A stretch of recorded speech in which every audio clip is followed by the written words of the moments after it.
I think about mental illness every day. A lot of times I think people try and say something and it's almost like because it's uncomfortable we can't hear them or we don't want to hear them.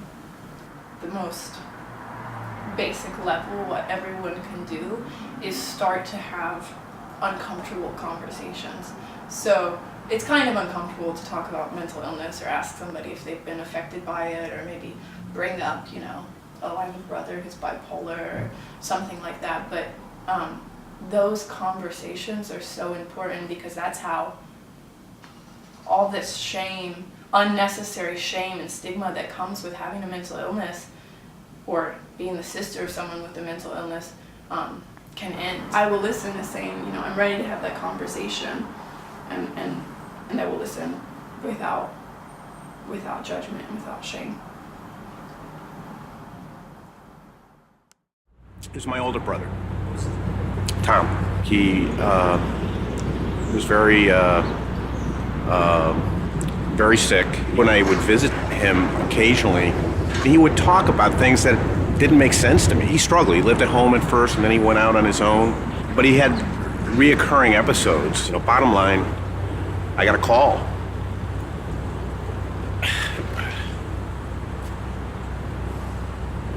And my brother killed himself. I've always felt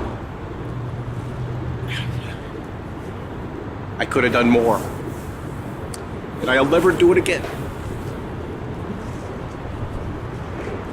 I'll always do more.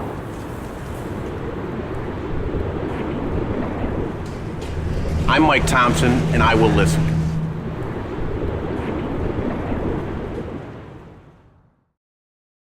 So, I'm schizoaffective, and I know what it's like to go through psychosis.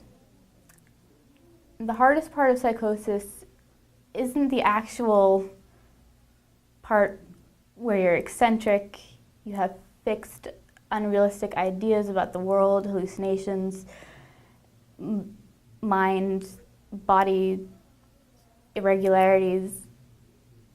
It's when the moment finally clicks in your head in the hospital.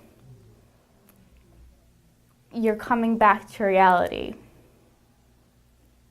And you're thinking, oh my God, something's not wrong with the world, something's wrong with me. And I'm proof that nothing's wrong with you, it's just an illness, and it's not your fault. My name is Sam King, and I will listen. When I was in my early 20s, I went on a ski trip with my brother and my sister. I started to get really scared by the things he was saying that didn't make sense. He wasn't the person that I knew for the prior 22 years. And I called my parents and I said, I'm really scared that something weird is going on and I have no idea what it is. It took about 2 years to get his diagnosis of schizophrenia. It was through listening, not criticizing him, not telling him to pull himself together, just listening and realizing that he needed help.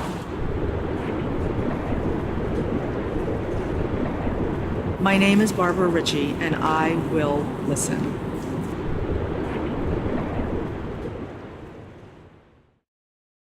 My name is Nicole Hockley, and I'm the Communications Director at Sandy Hook Promise. Last December, my son Dylan was killed at Sandy Hook Elementary School. Part of the Sandy Hook Promise is to always listen to everyone and to ensure that mental wellness is a key priority in our country. Sandy Hook Promise listens, and I, Nicole Hockley, I will listen.